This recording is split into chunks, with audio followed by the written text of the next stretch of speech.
ایک چھوٹے سے گاؤں میں عمر نام کا لڑکا رہتا تھا۔ وہ غریب تھا مگر دل کا بہت صاف۔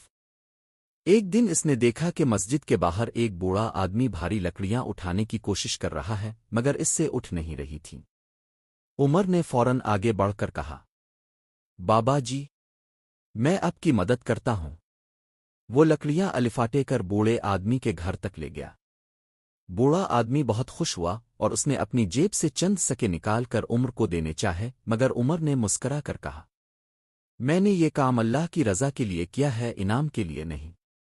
رات کو جب عمر نماز پڑھ کر سویا تو خواب میں اس نے دیکھا کہ ایک فرشتہ کہہ رہا ہے، عمر، تم نے لوگوں کی مدد صاف نیت سے کی، اللہ نے تمہارے لیے رزق کے دروازے کھول دیے ہیں۔